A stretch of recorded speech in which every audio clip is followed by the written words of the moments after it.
What's up, folks? We are back with another impromptu review, this time for The Woman in the Window, the Joe Wright-directed, Amy Adams starring Netflix holding film that was just released a couple days ago, currently streaming on Netflix, in case you want to check it out. And we're here to give our thoughts on the film, kind of start with a non-spoiler section where we will give you really broad thoughts and kind of focus on more like, is this movie worth watching? And then jump to a spoiler section where we kind of dig into the stuff that goes on in this film, because there's a lot of stuff that goes on in this film. Let's start with the non-spoiler section. Zach Ford, you like this movie more than me, so keeping in our trend from the last review, that's spoilers let you go first. To my non-spoiler section. It's not spoilers.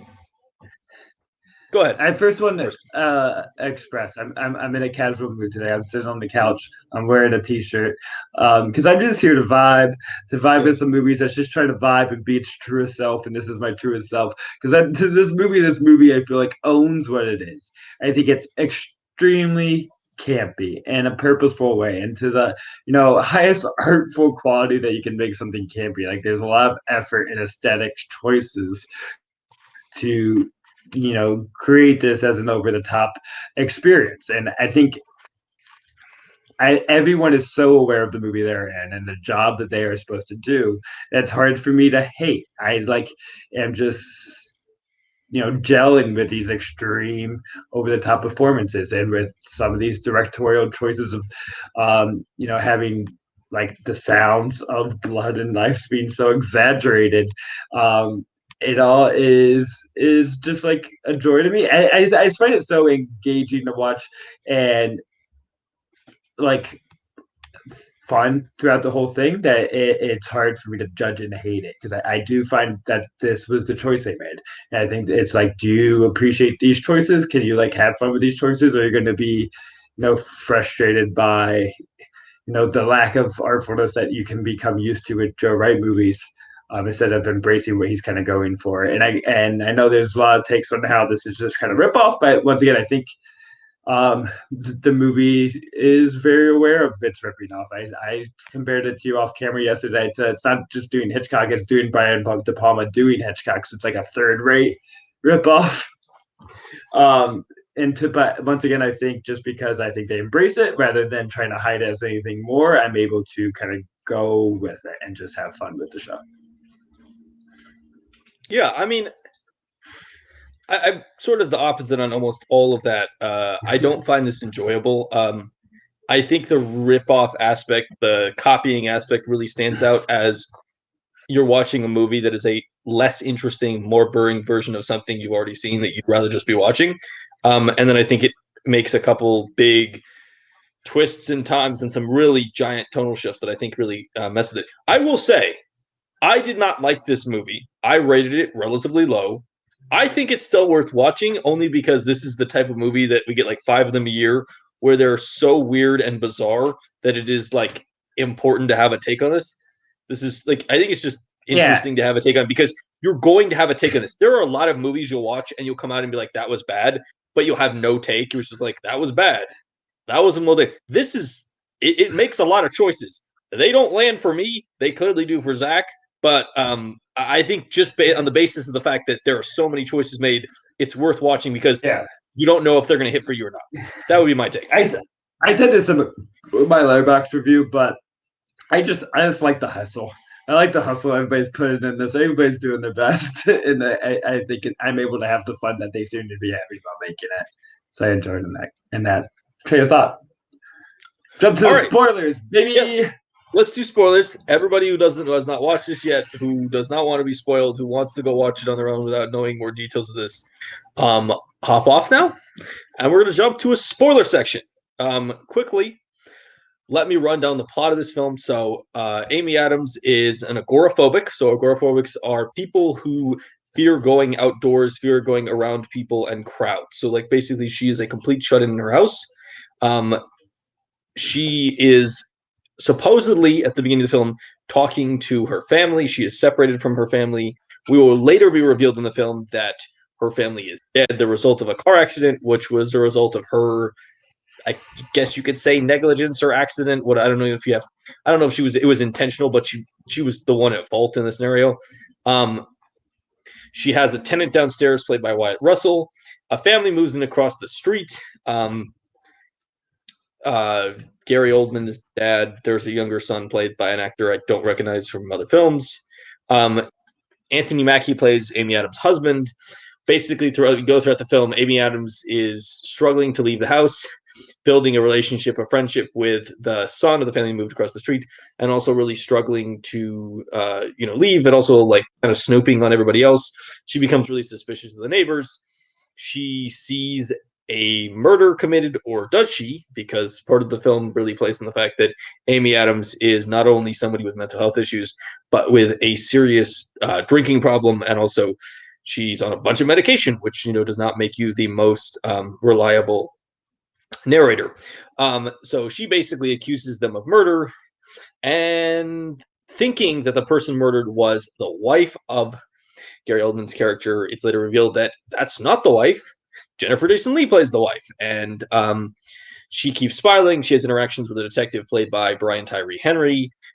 We continue to spiral and spiral and spiral to the point where you do truly think that she's kind of insane when she realizes she has a picture of an original conversation of her talk with Julianne Moore, who she initially believes is the wife of Gary Oldman's character and the one who is murdered.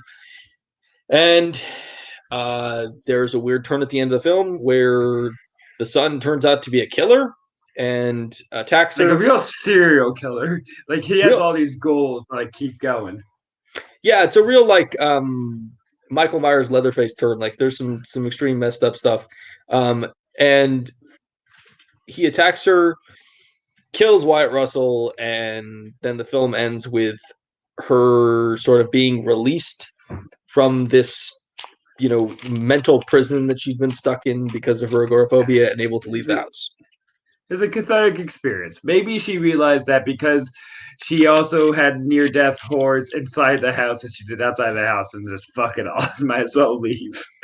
I do want to real quickly just give credit to the guy who plays the kid, Fred Heschinger. You do know him. He's like the broy older friend in eighth grade, not the one that like tries to harass her, but the other one that has like very teenage facial hair at the Okay. mall. He's also, I think, one of like a scum bum character in News of the World.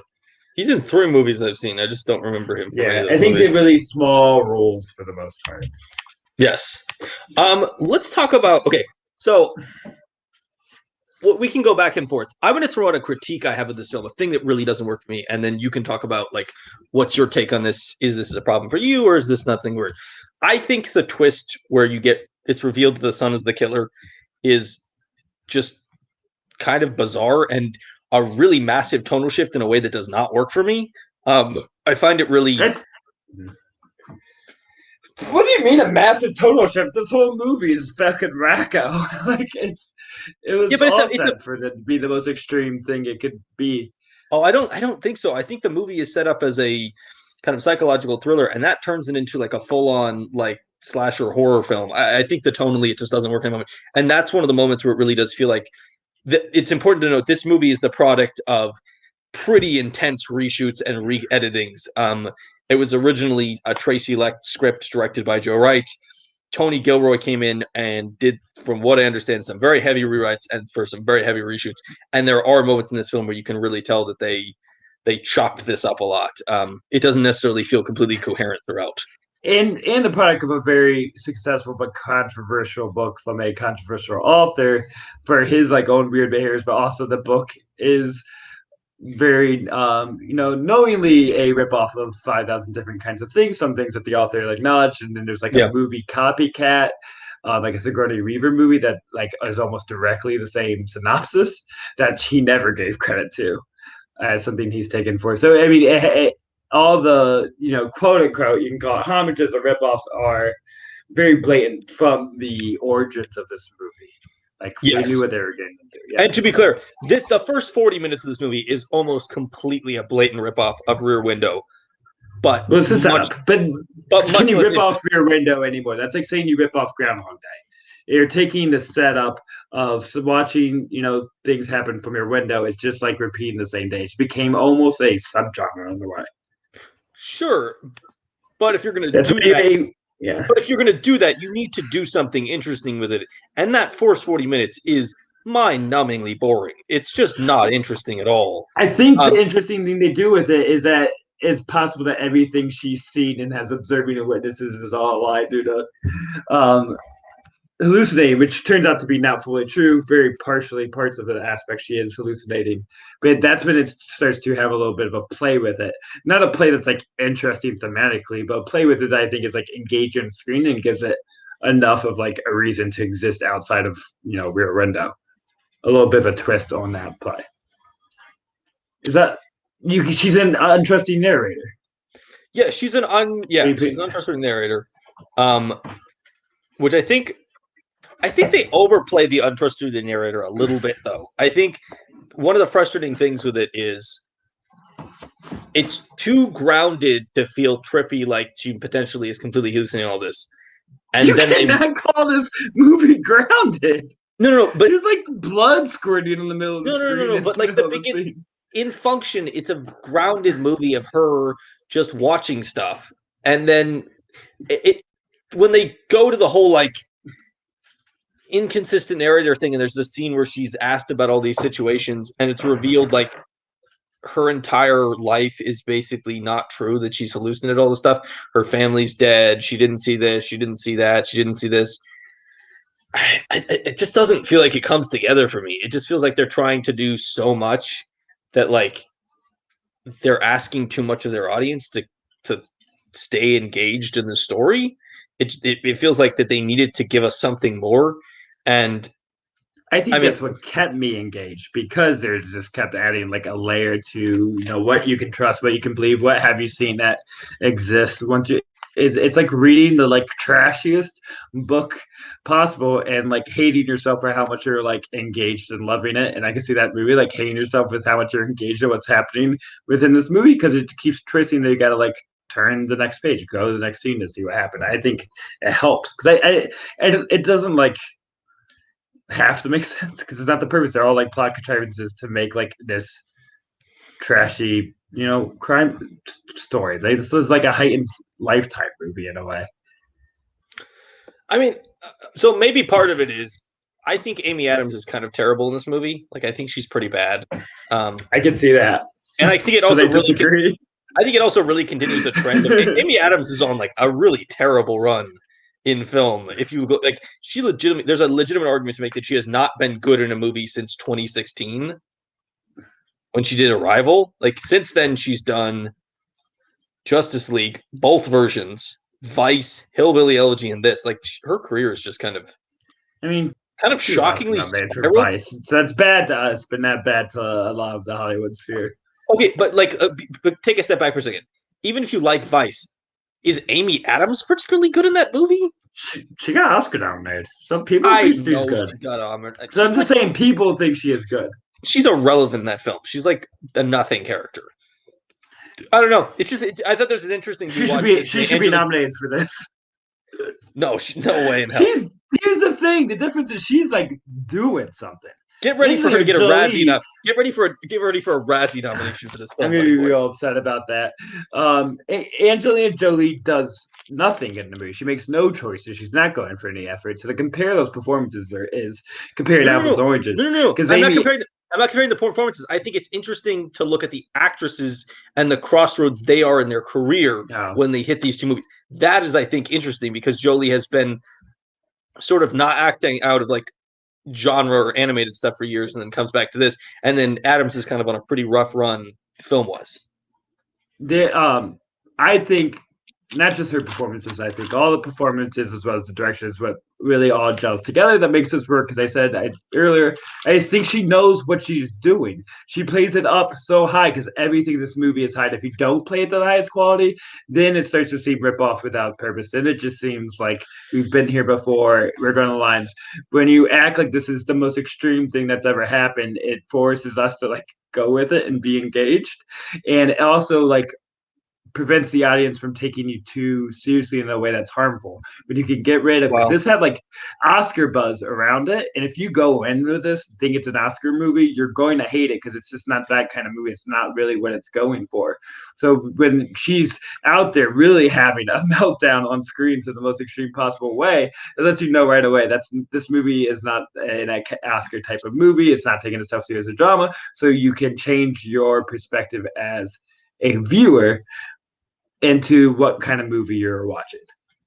And I I think there is a place for camp. There is a place for what I say high level trash, because it is trash. I know it's trash, but the artfulness, the directive choices, the homages they make, the just the way it visually looks, the way the sound is with being so goofy with the blood things, everything is doing the best form of trash it can be.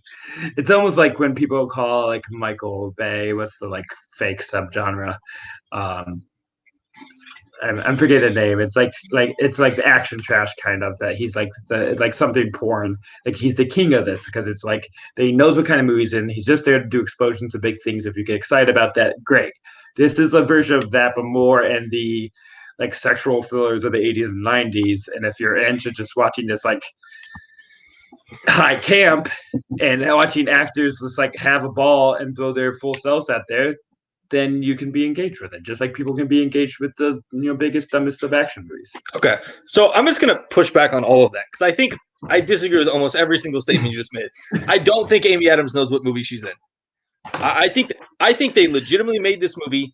If you look at this cast, this director, and the screenwriter, they made this movie thinking it's an Oscar movie. I don't think they realized when they were making it how stupid so much of this stuff looks. I think you're engaging with it on a level that it's not created to be engaged in. And I think that's why there is so much backlash from audiences and critics, is because this movie is not sold as, some kind of Hannibal movie or some kind of airport theater. I think they're legitimately, this was presented as serious drama. And when you watch this thinking it's going to be a drama, it is like mind-numbingly boring for large parts of it, No, and then confusing and bizarre for other parts of it.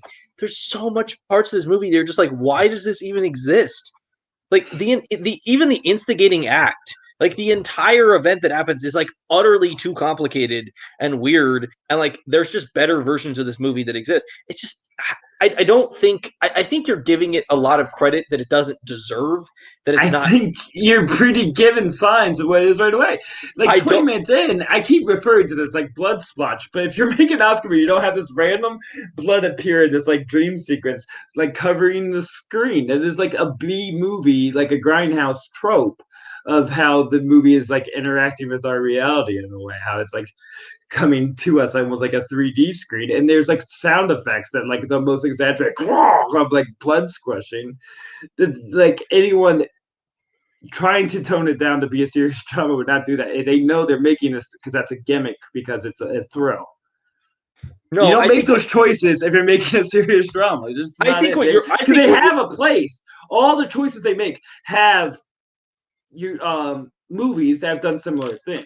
Through the B movies in the 60s, through the sexual thrillers in the 80s. So they are copying, or not copying, but like borrowing some of these like Brian De Palma esque tropes on purpose. They wouldn't borrow from those movies if they weren't trying to make one of those movies. These see like goofy, sexually I, over. I you think it's that. I think it's a movie that is a mixed matched Frankenstein's monster tacked together because they did test screenings, and the test screenings said that people hated this movie, and then they ripped it apart and they let people reshoot it. And I think that's why this movie, yes, there are campy moments in it. There are moments that make it look like it's part of the like it's in the same vein as like Manhunter or Silence of the Lambs, like in that like airport, based off an airport novel ones. But there are also moments that are clearly trying to be like legitimate drama, and that's the problem with this Wait, film. so Is it's Silence of the Lambs is the serious drama. That's not the movie to compare it to. I meant the books that they're based on. Silence of the Lambs is an The example of opposite of taking. this. Well, Silence of the Lambs is taking airport cinema and elevating it. Yes. This is This kind is of, hiding it, not elevating it. they Just dropped the ball they basically. extremifying it. I just think this movie is a patchwork of a bunch of different things. I think I don't think it's trying to be campy. I think it is trying to be a serious drama. I think that this movie thinks that agoraphobic Rear Window is actually a really engaging idea. I think it thinks that Amy Adams is giving a really good performance. I don't think she is. I think it thinks that the first 40 minutes of setup is really important. I was bored out of my mind. I think it thinks the twists really work. The psychological ones do. The final killer one, I don't think. I think it completely changes genres in a way that is not melded well and feels rather abrupt. I think the end result of this film is stupid. I think the idea that she's agoraphobic because of an accident and then she gets attacked by a killer and suddenly is not agoraphobic is one of the dumbest things I've seen in a movie in a really long time and just doesn't work. I don't think it doesn't show growth of the character. To me, the movie is supposed the movie I think the movie wants to be showing that this character grows over time and then deals with her condition and is able to reemerge into the world in a way that no longer scares her. I think what it actually shows is the character doesn't change at all, and just like terrible things happen to her, and then we're supposed to just act like that means that the character has changed. I don't think it works. I give them credit because they're clearly trying a lot of stuff. I think almost none of it lands though. Like I don't really like the performances. I think some of the direction is a little interesting. I think Joe Dwight tries some cool stuff. Like he has a weird fascination with like dripping water and falling blood and stuff in a way that's like I think the movie undeniably looks great. Just like he knows how to frame a it picture. looks He good. knows how to It looks good. colors and light stuff in an an engaging specific way. It is technically well done. Although I think the editing, I think you can tell that this movie was chopped together. I think there's just stuff that doesn't make a lot of sense. Some of the scenes in the movie are Okay. also kind of confusing. Like you're like, why are people in certain scenarios? There's definitely characters that are in an entire movie to have one moment in a way that is a little bit mind-boggling. Like the existence of the Wyatt Russell character, who is essentially irrelevant for 99.9% of his screen time, is for literally one. Oh, I slept with a random person who was weird. Like that. I don't know. There's a lot of stuff in this movie that I feel like does not need to be in it. There's like murder mystery aspects to it. Think of like the big kind of murder mystery cast that this has. So because you have all these recognizable faces and all these people that are playing a part, it adds to the whodunit of it all. It adds Okay, to but having more mystery with is because you do get led like right. It's Ryan Russell's part of this. There's moments where I'm like he might be fucking. wait, You know he really? was with Julianne Moore. Yes, they definitely need to be suspicious. No, That's why I they give him the never crime got that. background. That's why Julianne Moore was obviously in a room, even though Amy Adams didn't seem sure of that. But there's a moment that you heard her voice down there when he's talking. There's a woman in the room, so that's like you key off that something's up immediately. They play him as a red herring. See, I disagree. That's what he said. I don't think as a watcher I ever thought that Wyatt Russell was the killer. I think the entire movie you think it's Gary Oldman and then the twist is it's his son. I think that's the I think only you two pretty people. much know it's the kid right away, just by Oh, the way that kid acts. I'm around too many teenagers that if I see a kid like I that, don't think that's I'm true at like, all. the FBI better need be tracking that kid. I think 5 minutes He or just seems like a 1 minute weirdo. into that house. Yes, that's why that was onto something. He was way too nervous about everything. I was like, pretty Wow. confident he was going to be it. But I still, because I was engrossed in the movie, even though you could say in my eyes they kind of gave away who it was at the beginning. But because I was so engaged, I fell for all the red herring business they do. I fell for like a Ryan Russell part of this is a dad, even though my original instinct was still the teenager, because I think I did get so caught up in like the fun and the high drama of it all, just how like teenagers get obsessed in the dumbest drama of what they talk about at school. Sometimes high drama is fun to be engaged with and act in other people's horrible trauma and horrible lives. I want to connect because most of what you're saying, I don't like disagree. I think it's impossible to disagree. It's just like what lens were you watching this movie, and were you able to like have fun with it, or were you just expecting, a more Well, coherent story?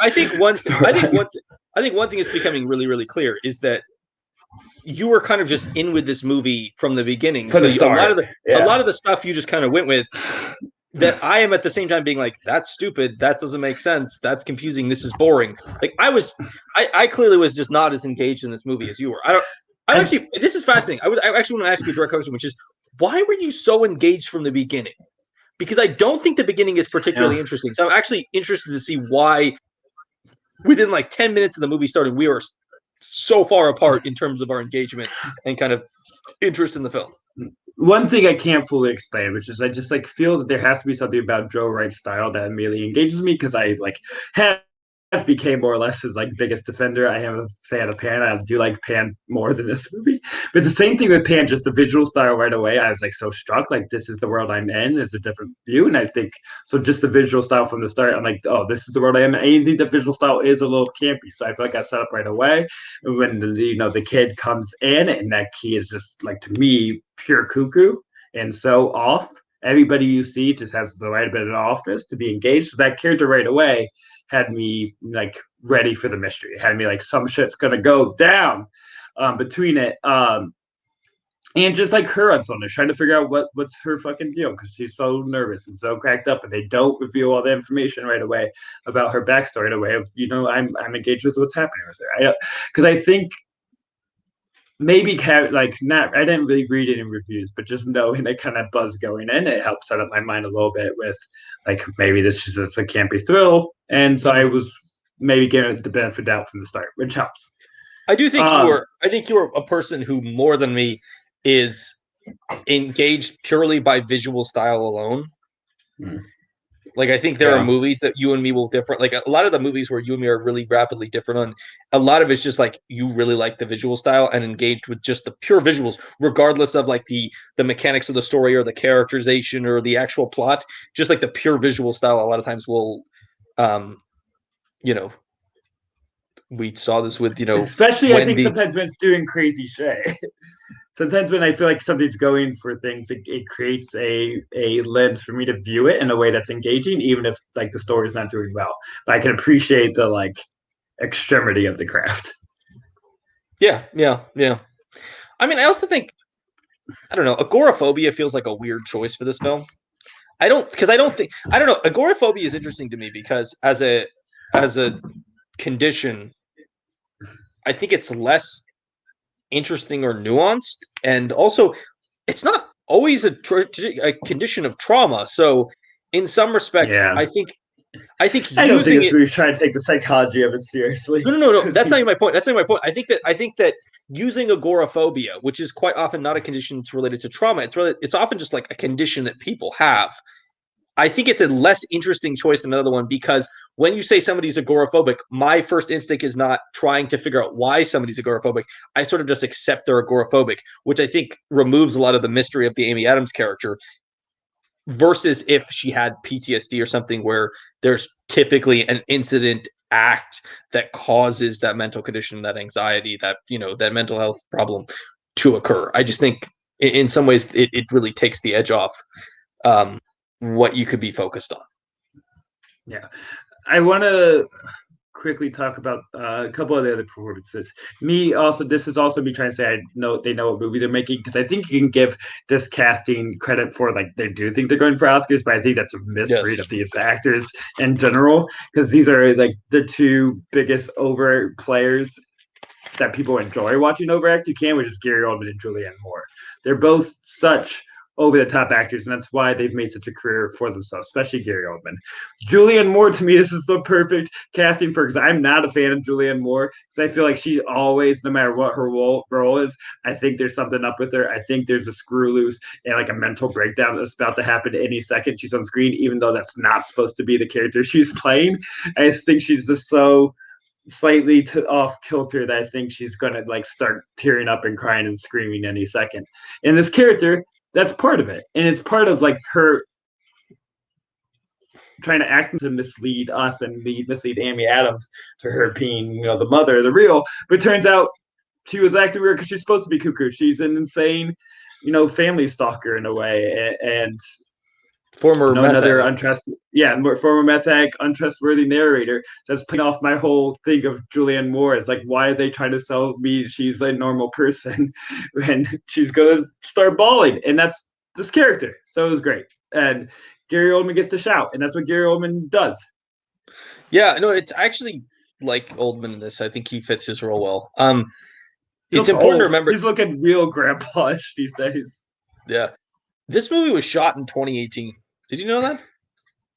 I They think I've heard they that somewhere finished along the line. principal Yeah. photography in 2018, which sort of makes sense if you realize when you think about like people like Wyatt Russell and Brian Terry Henry I who are think bigger now than they used to be, because I think there is a legitimate question when you watch this movie, like why are all these people choosing to be in this movie? Like why is Anthony Mackie, Brian Tyree Henry, and Wyatt Russell in these like thankless nothing roles in that's the film? prime Brian Tyree Henry moment. He has a good role. He's good in the movie. He has the right like soft touch. No, I like Brian Tyree. This is definitely much better than freaking Godzilla versus Kong. This is Yeah. much more of a Brian Tyree Yes. Henry.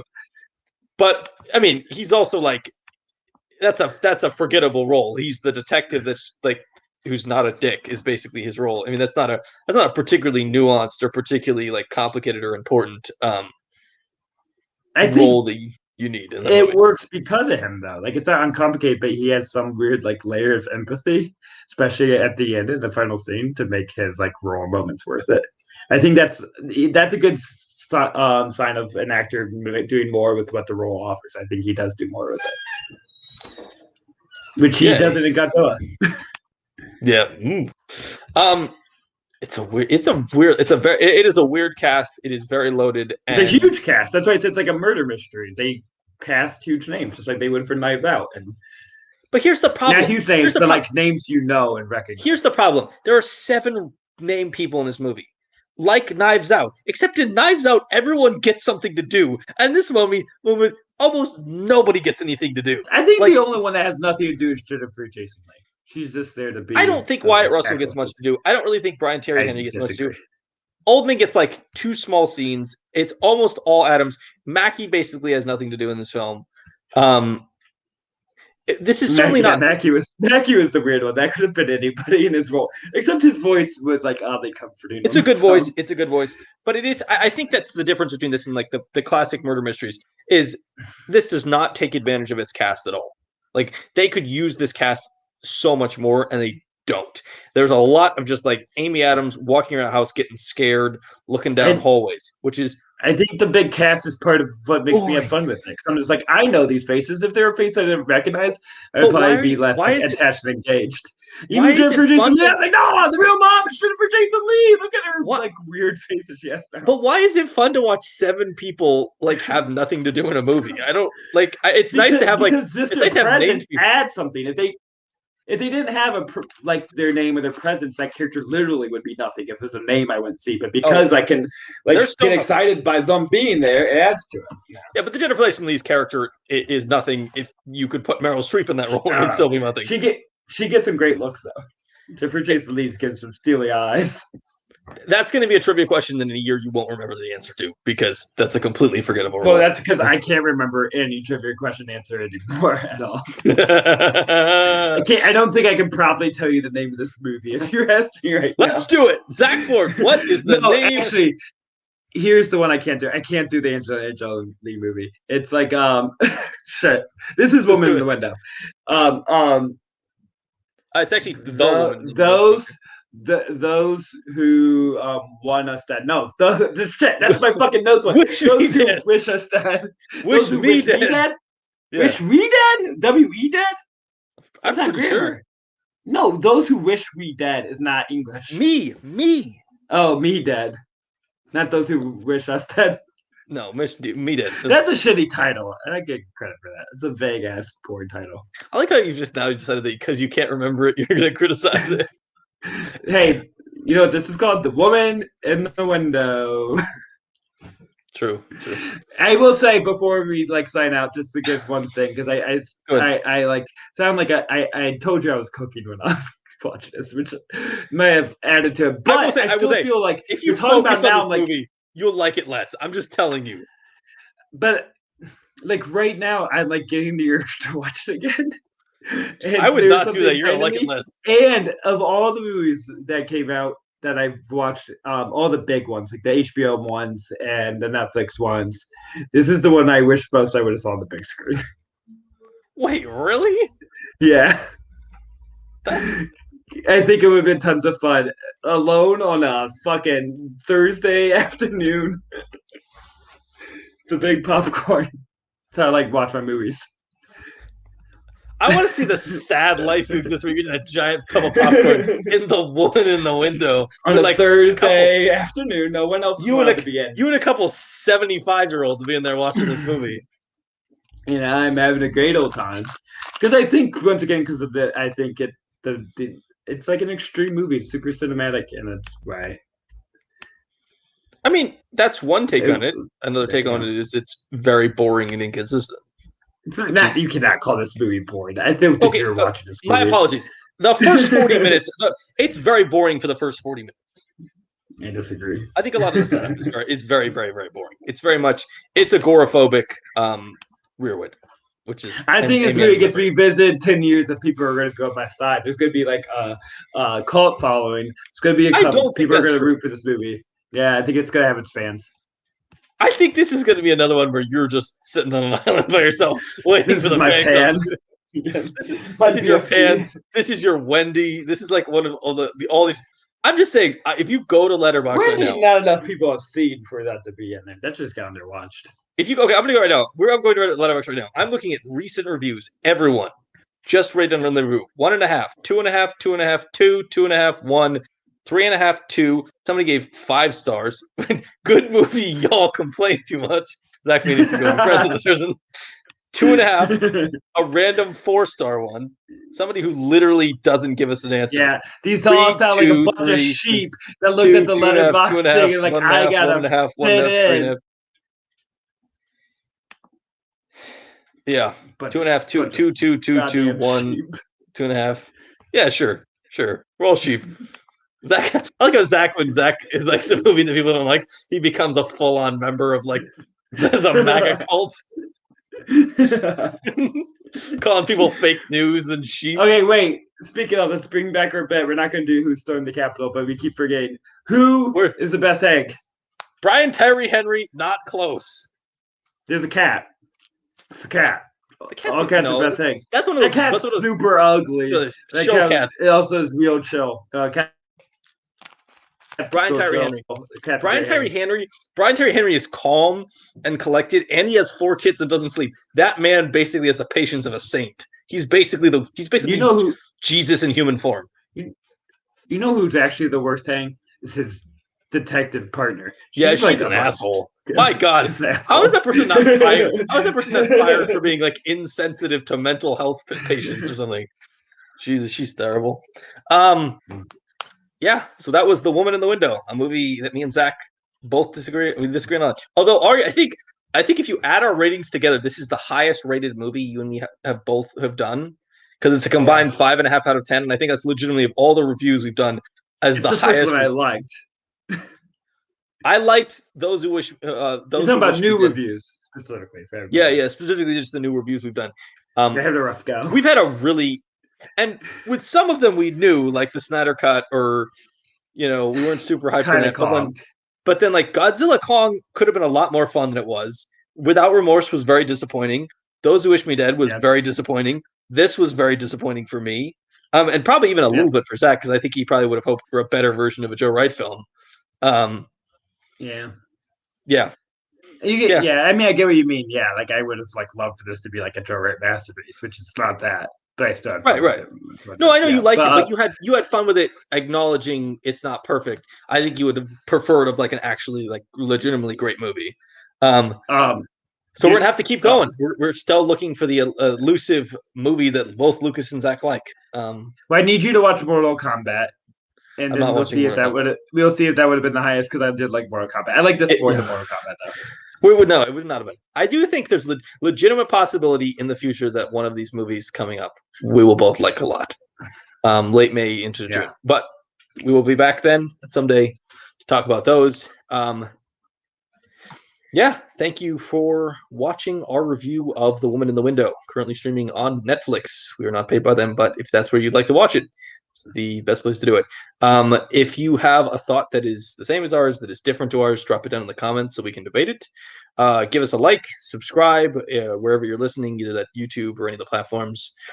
And, get ready for more regularly scheduled content. We will have more reviews coming up. We will have more regular shows coming up. We got more Stanwyck, and yeah, we're going to have a good time. Thank you, folks. Good night. See you later. Peace. Bye.